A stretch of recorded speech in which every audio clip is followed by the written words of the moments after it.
Namaskaromi, swagatam sarvebhyaha, and we're back once again with another series of videos to continue our journey through the Sanskrita language. In this series, we'll be continuing our study of various verbal forms. This time we're going to focus on conjugations and derivations that can be created within what's called the present system of verbs. Let's start first with, in this video, the imperative tense, the lot as it's called. And this is when a speaker is directly giving a command or an order. Do this, drink that, let him or her sit, let them eat, let it be, right? Let me think, let us go, that kind of thing, where the speaker is commanding the action of the verb to take place either kind of right now, right in the present, or the immediate future. In English, this is generally used just in the second person, right? You're going to be directly telling a person or many people to do something. Drink, eat, walk, stop. These kind of commands, right? In Sanskrit, though, it's not uncommon to find commands in the third person, where the command is just kind of made in the air, declared to the public, but targeting a specific person or group, even oneself. Imagine maybe that you're a king or a queen and you're making like a public decree about something. So we can have Ramaha vanam gacchatu. This would mean Rama shall go to the forest, or usually we say, let Rama go to the forest. This isn't really used in modern English, so translating it this way would sound odd to us, but I suggest let's first use this, think of this imperative as being let X do something, and then you can polish it based on what sounds good in the situation when you're translating. This tense is called the imperative in English. Panini calls it the lot. Now let's think about how this lot is formed. First, we're going to take any root. Let's take our fifth class root, shuru, to hear or listen. Remember, this can be conjugated either in parasmaipada or atmanepada. The way you do it, you first turn the root into its present stem. Shuru is fifth gana, so the strong stem will be shuruno, and the weak stem is shurunu. Then for the imperative, you're going to have a special set of endings called the lot endings, and like the present endings or also the imperfect endings, there's going to be different ones for parasmaipada and atmanepada. For third person, for prathama purusha, in the singular, we'll add the ending tu instead of our ti for the present tense, right? So we get shruno tu, let him hear, let her hear, let it hear. In the dual, we'll use the weak stem now and add tam, giving us shrunu tam. Let them both listen. For the third person plural, we take the weak stem and generally add antu. So for shru, we'll get shrunwantu. Let them listen. Here, notice that the semi-vowel sandhi is going to be happening where the vowel u in shrunu becomes a semi-vowel wa before our of our antu. Shrunu plus antu is shrunwantu. There's one exception to this antu. In our third gana, in our third class, we have atu instead of antu. And this is analogous, actually, if you remember, in the same class, in the present tense, we have ati instead of anti. So it's analogous to that. The dropping of the nakara is going to carry over. Balakaha dadatu. Let the children give. Dadatu, not dadantu. Singular, of course, would be with the strong stem dada. So we would have had a balakaha dadatu. Let the one boy give. That's our parasmaipada situation. Atmanepada endings for the third person imperative are tam, atam, and antam. Remember, we'll always be using the weak stem for atmanepada. So we'll get ramaha shrunutam. Let Rama listen. Ramaha sitacha shrunvatam. Let Rama and Sita listen. Or we'll have sarve shrunvantam. Let everyone listen.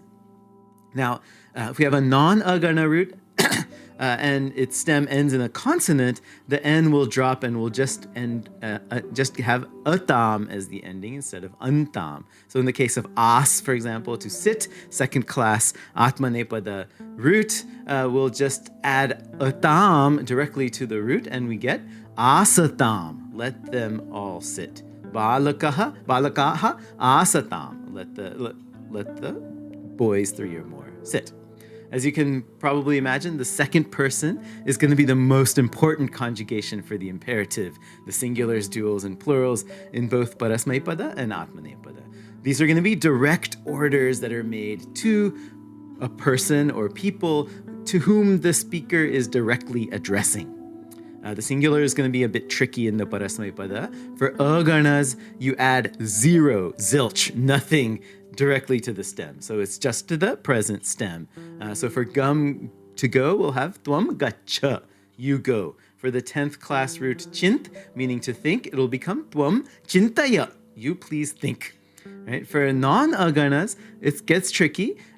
So first, you never use the strong stem. You always use the weak stem for second person singular. Second, you'll either add he if the stem ends in a vowel or the if the stem ends in a consonant. Except for verbs in classes 5 and 8. For those, if the root ends in a vowel, then you follow the agana rule and you add nothing. Otherwise, you'll add he since the stem will always end in a vowel. Is that confusing? You're not alone. I've also found it to be very difficult to learn these imperative rules. But let's just work through some non-agana examples, and maybe that'll help you get started. In the case of the second class root vach, which means to speak, our weak stem is the root itself, vach. So we're going to add dhi now, and something interesting happens in the world of Sandhi. The chakara will first jump up to velar, and then assimilate to the voiced gakara, giving us wagdi. You please speak, wagdi. In the case of the class 9 root dnya, our weak stem is jani, which ends in a vowel. So now we add hi. So we get janihi. Tvam janihi. You please know it.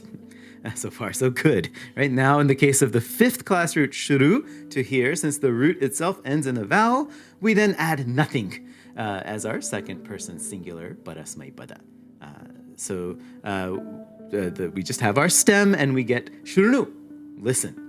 Same thing will happen with our very important 8th class verb kru, to do or make. This root ends in the vocalic r, so we just use the weak stem and add nothing, giving us tvam guru, you do it. If you were Nike, for example, I don't know, if you wanted to make an ad in Sanskrit for Sanskrit speakers, you would say kurutawat, just do it. So that's the second person singular. The second person dual and plural imperatives, they're going to be fairly regular. You just add tam and ta to your weak stem. So you'll get yuam gachatam, the two of you, please go. Or yuyam shurnuta, you all please listen. In the Atmanepada second person, things are quite straightforward. The endings are swa, etam or atam, and dvam. Etam is used for aganas and atam for non-aganas. If we take our 4th class Atmanepada root man, for example, meaning to think, the stem is manya, so we'll get dvam manyaswa. You please think, manyaswa. Yuam manyetam, you too please think. And yuyam manyadvam. You all please think, manyadvam. In the first person or uttama purusha, the endings are again going to be kind of the same all across the board. Ani, ava, and ama, regardless of gana for the parasmaipada. So for shru, to listen, we'll have aham shrunvani. Here the strong stem shruno is used. And when you add ani, the o becomes av, just like what we had with bhavati. And we'll end up with shrunavani. Let me listen. Then we'll also have avam shrunavava, let us too listen. And finally, shrunavama, let us listen. You might see these duals and plural imperatives occasionally, but for the most part, the first person plural imperative is going to be pretty rare, singular. For Atmanepada, the first person endings are going to be ai, avahai, and amahai. So for the second class root as, meaning to sit, first person singular would be aham asai, let me sit. Avam asavahai, let us both sit. Vayam asamahai, let us 3 or more sit. So those are the different ways to conjugate the imperative. The present stem, you take the present stem plus your special lot endings, while keeping in mind for that second person parasmaipada singular, we'll use our weak stem instead of usually using the strong stem. There's lots and lots of irregularities out there that you'll encounter, so you're just getting started with imperatives. But for the most part, if you learn this second person singular and plural and the third person singular and plural, you'll soon be able to kind of recognize and make sense of the imperative when you see it. This lot. So let's take a break here. When we come back, we'll look at how to combine the imperative now with the passive construction to make even more subtle forms of polite commands. So thank you for watching. See you next time. Punarmilamaha. Dhanyavadaha.